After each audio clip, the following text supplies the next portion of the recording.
Now, as I rant on about Bitcoin, I do know that some of my friends who I care about dearly are what you would call financial advisors. People who advise you about finance, how to save money, how to use your money, where to put your money, so that you can have a better life. And I know the intentions are good, and they do a lot of good. They do a lot of really good jobs.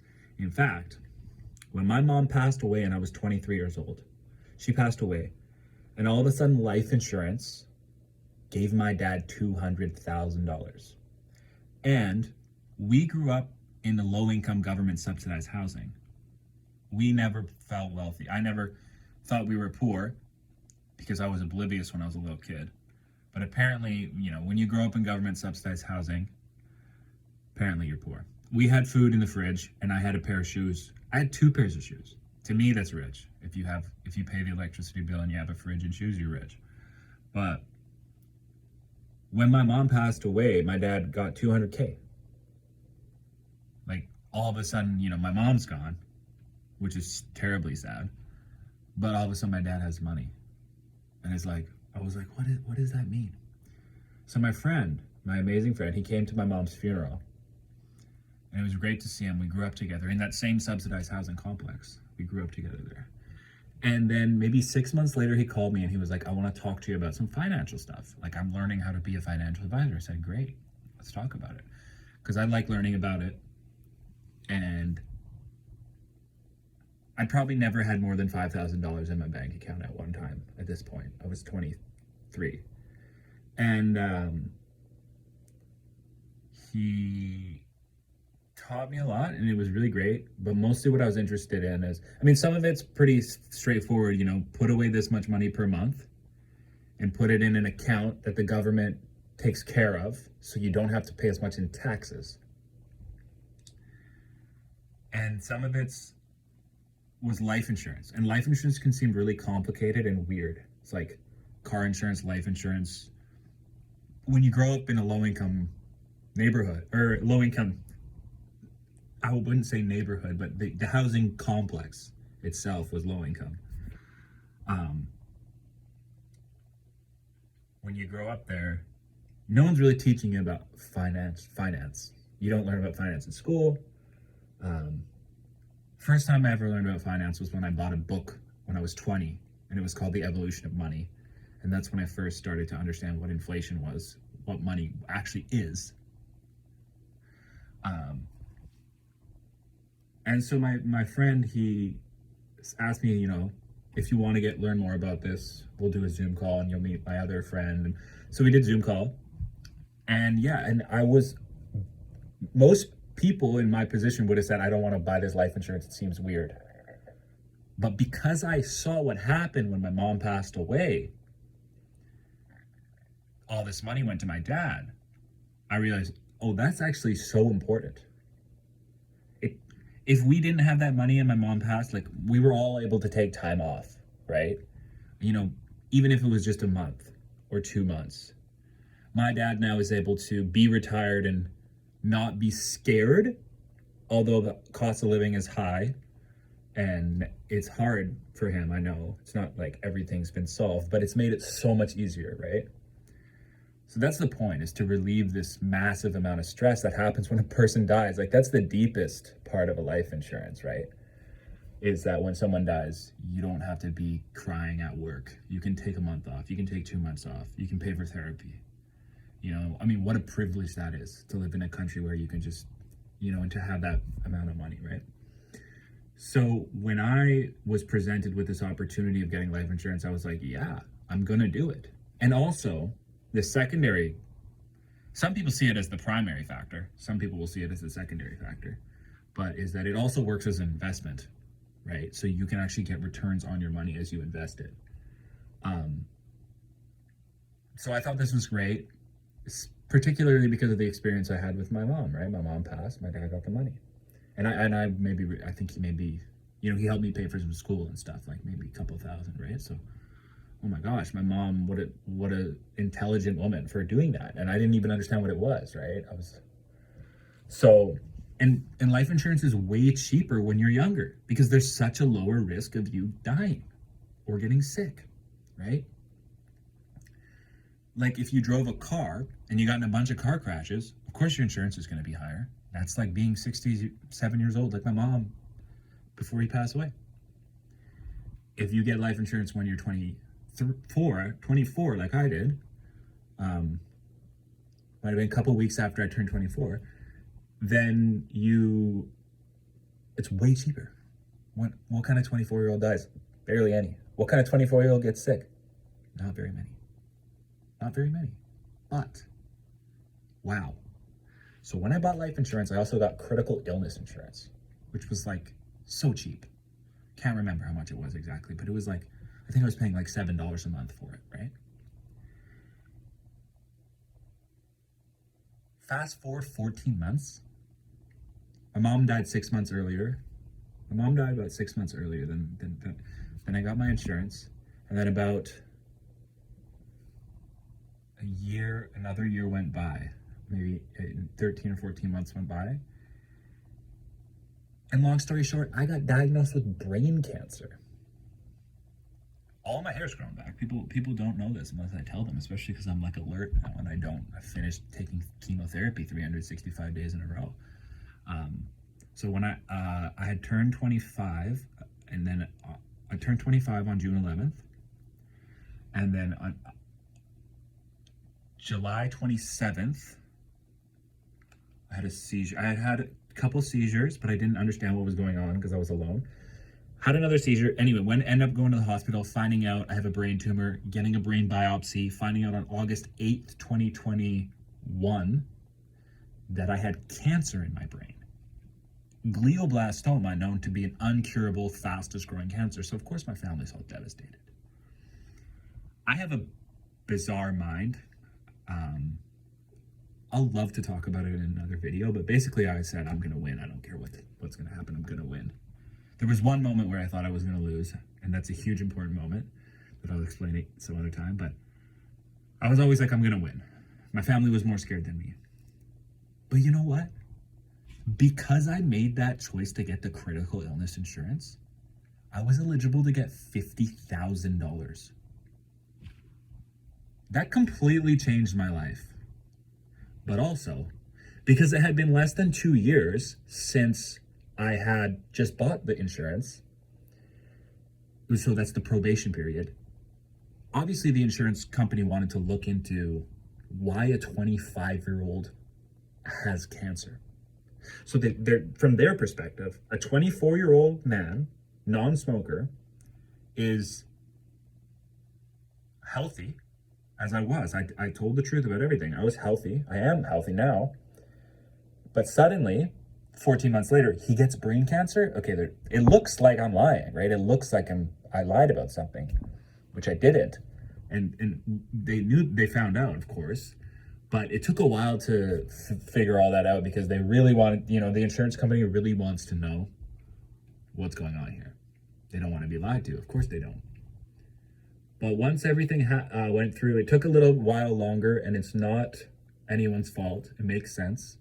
And I didn't mind, cancer and meditation, and it makes you very patient.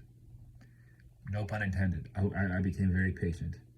I miss the patience and serenity of mind I had, to be honest with you, because now I've been healthy for over a year again. I'm 27 now. I'll be 28 in 6 months. But so that stuff is really, really, really, really valuable, that life insurance stuff. But the one thing that is becoming more known and becoming more talked about amongst my financial advisor friends who are great people is obviously cryptocurrency, because everyone's talking about it. It's in the news, especially Bitcoin. And Bitcoin, it goes in news cycles. Sometimes everyone, it's going up, it went down, but you know what I mean? But really,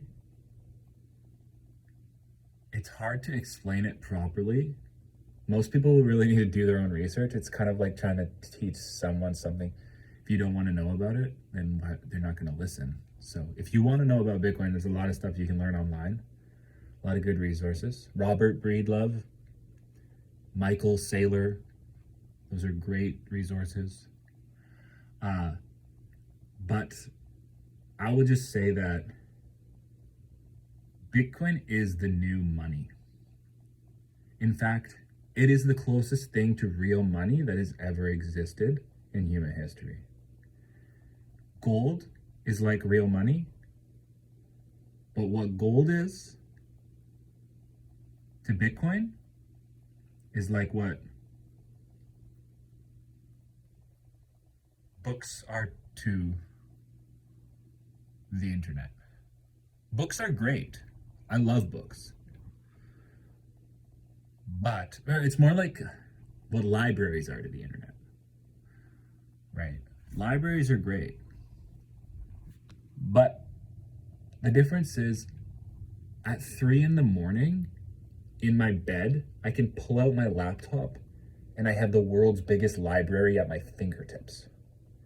I could search in history of Mansa Musa, history of Great Zimbabwe, history of the Incan Empire, Cultural Revolution, North Korea. I can do that from my bedroom at 3 a.m. I can do that as long as I have an internet connection. I can do that from my bedroom at 3 a.m. I can do that from a coffee shop at 3 p.m. If I have an internet connection, I can do it from France. I can do it from Japan. I can do it from Central America. So libraries are great. Sometimes it's great to go to a library, but there is a big difference between a library that you have to walk into and you have to get a library card and it's only open from 8 a.m. to 6 p.m. And, I love libraries, but when's the last time you went to a library other than school to study?